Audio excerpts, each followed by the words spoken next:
Hey everybody, this is at now_world_order, and this is going to be my review video of UFC on Fox 12. It was last night on the big Fox network, so, great card. I thought it was a very good show. I think this was a big win for the UFC and for Fox. And, we're going to get another one in December. I think December 13th is what Dana White said on the post-fight, so there's that. I'm going to go right into the review here and plug a few things, and that'll be it. So it started off on the main card with Josh Thompson versus Bobby Green. My prediction was Josh Thompson. Bobby Green won by split decision. I scored the fight 29-28 for Thompson. I thought that Thompson won rounds 1 and 2, and Bobby Green won round 3. But then again, it is left to the judges, and there were some weird scores on the pre-card, or on the undercard rather.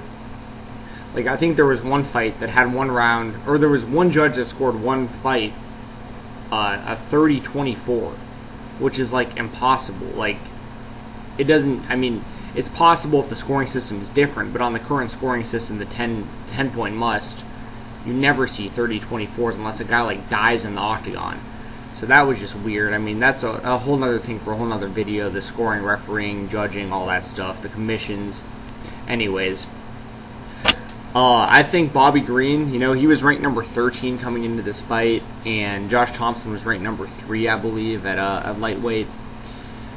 Bobby Green will most likely be a top 10 contender now, maybe, close to the top 5 with that win over Thompson. I don't think this really devalues Thompson because it was such a close fight. And it'll be interesting to see what Thompson does because, he contemplated retirement after his last fight, and I'm going to assume he'll probably do the same after this one. So, I really hope big things come for both guys, and it was a good fight. It was a good opener. But like I said, I think the judges got it wrong, but that's just my personal opinion. Up next, we had, of the 4 main cards, this is the one that I was off on the most by far. I picked Clay Guida to defeat Dennis Bermudez, and I did not think it was going to be even that difficult of a fight for Guida, given his experience and the people he's fought and his fighting style. Bermudez went in there and took it to Clay Guida, and he beat him at all facets of mixed martial arts. He was better on the feet, he was better on the ground.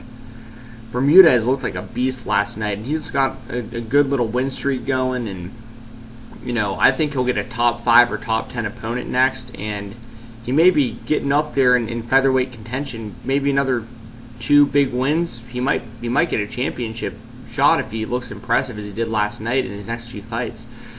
So like I said, I picked Guida, and Bermudez just destroyed him, and it was very eye-opening in my opinion, and I'm glad he did it because now I know Dennis Bermudez is definitely for real. Next, we had Anthony Rumble Johnson versus Antonio Rogerio Nogueira. And what you say about this one? It lasted like 44 seconds, I think, was the official time. If it even lasted that long. I mean, Johnson just went in there, punched him in the face like 5-6 times, different parts of the head, the chin, the forehead. It looked like a little kid versus a grown man in there, and Anthony Johnson has looked so damn impressive since sticking to the light heavyweight division and coming back to the UFC, and he'll definitely be in the talks for title contention now for sure. I think he's going to need one more big win to really be considered the number 1 contender, and probably 2 wins because of the way the weight class is right now, because you have John Jones, Daniel Cormier, and Alexander Gustafsson all ahead of him. And depending on the outcomes of the 3 of those guys, fighting each other kind of one after another, I'm sure all 3 of those guys will mix it up, and Anthony Johnson will be somewhere in that picture in the very near future. As far as for Little Nog, he's only lost 6 fights in his career, and he was coming off of an 18-month layoff. He had beat Rashad Evans before this fight, so he's still relevant, but I don't want to see Nogueira in there against guys like Johnson anymore. I don't want to see him in there with someone like a John Jones or an Alexander Gustafsson or any of the top 5 guys. maybe not even a lot of the top 10 guys at this point, to be honest. I mean, that was just a destruction, and that was actually the most on-point prediction I had of the night. So congratulations to Anthony Rumble Johnson. That dude is just putting it all together at the right time right now. And after that, we had the main event of the night, the fight of the night, which everyone thought was going to be the fight of the night, but no one thought it was going to go the distance.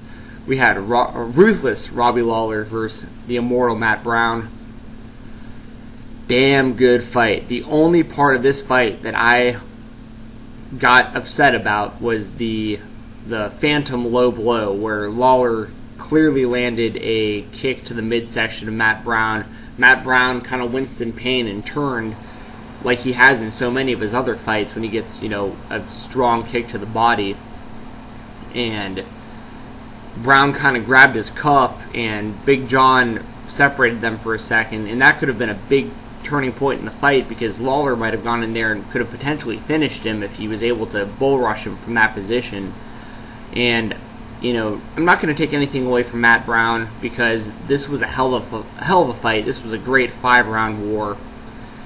And things happened so fast, so quick, that for all we know, Matt Brown thought he got kicked in the nuts. I mean, we really don't know. The guy might have got kicked right in the stomach. He turned. Big John tells him to stop. It was a bad judgment call on John McCarthy's part. But, John McCarthy is a fantastic referee. It's just no one's perfect. And Brown might have heard low blow or something like that, and he just grabbed his cup. And when he realized he was okay, he just said, "I'm good. Like I'm ready to go." And there was no time in between. They just went right back at it. But damn, this was a war. Robbie Lawler was my prediction, and Robbie Lawler was victorious. And we will see ruthless Robbie Lawler versus Johnny Big Rig Hendricks up next for the welterweight championship in a rematch of a phenomenal fight not too long ago. It'll be back-to-back rematch for Hendricks. Lawler's stayed active since Hendricks has been out, and I'm really looking forward to that rematch. That's going to be damn good. Their first one was razor-thin decision. So, and Matt Brown proved that he is a top welterweight in the company. We already knew he was way up there, but I think this fight only elevated him. It should rise him in the rankings as well. I think he's right there, right below. If I'm ranking these myself, you've got Johnny Hendricks as the champion, number 1. You've got Robbie Lawler, number 2. Rory McDonald, number 3, and then Matt Brown, number 4. And that's a good place for Matt Brown to be. I'd like to see Brown fight a top guy as soon as possible. That guy was still going hard in the 5th round, and so was Lawler. Props to both guys. It was a great fight, and I love both guys as fighters. It's incredible to see the resurgence of Robbie Lawler, too. He's been around since UFC, I think it was UFC 37 was the first time he fought in the UFC. Then he left, and he fought for other companies, and anyone who follows the sport knows he's always been a relevant fighter, but now he's better than he's ever been, and it's pretty fun to watch. A couple more things as far as UFC news goes.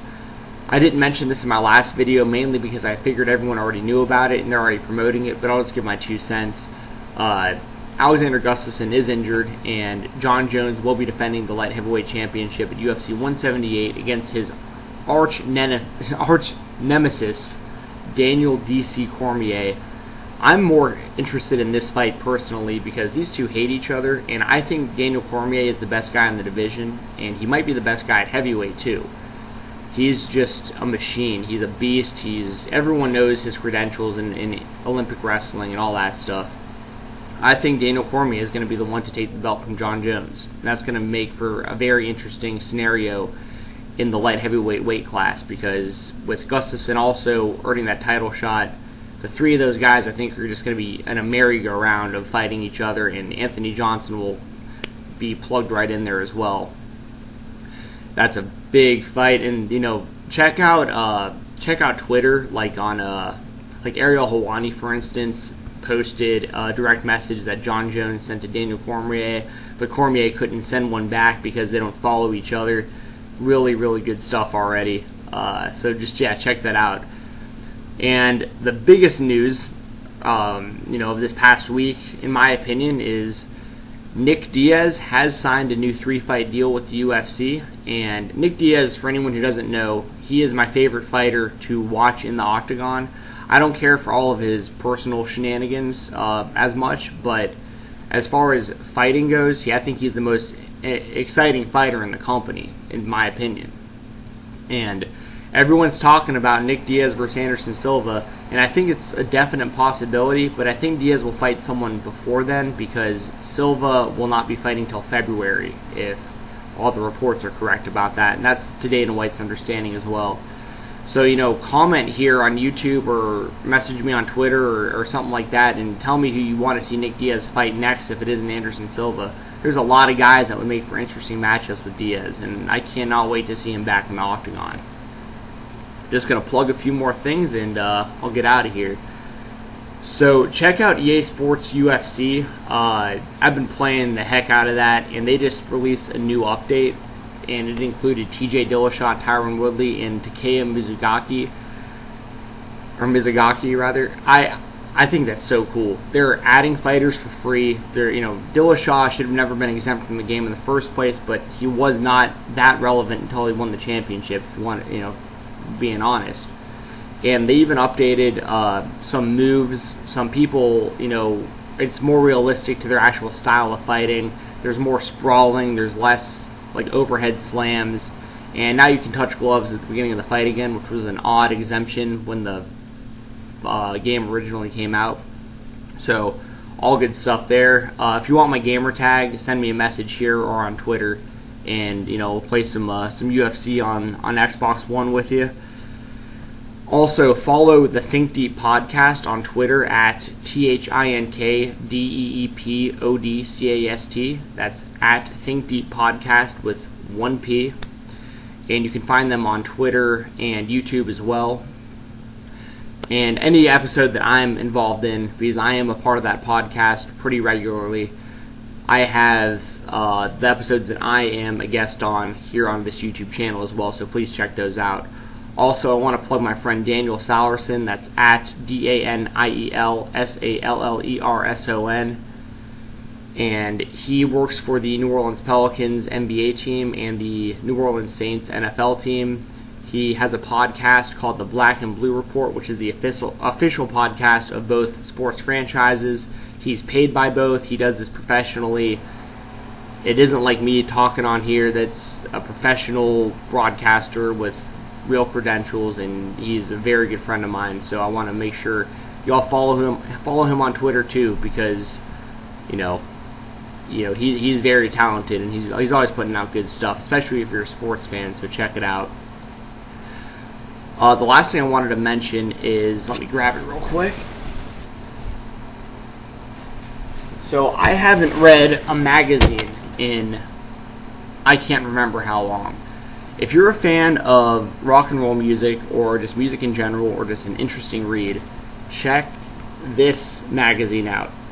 It is Rolling Stone Nirvana Special Edition, and this came out May 15, 2014, so just a couple months ago. It is packed full of awesome information. I've read the thing cover to cover a couple times. I'm a big fan of rock music. If you didn't know, Led Zeppelin. I have Led Zeppelin. And Nirvana is way up there on my list too. They're one of my favorite bands ever. So check out that magazine. It's awesome. And in closing, I just want to thank all 26 of my subscribers here on YouTube. I really appreciate it. And all 10,000 of my Twitter followers, 10,100. So, I really, really appreciate it. And for anyone who doesn't already know, you can follow me at NOW_WORLD_ORDER at now_world_order, just like this YouTube channel. I don't know when my next vid's going to be or what it's going to be about, so if y'all have an idea, shoot me a direct message on Twitter. I will follow you back if you're a fan of professional wrestling, mixed martial arts, or a good-looking girl. That helps as well.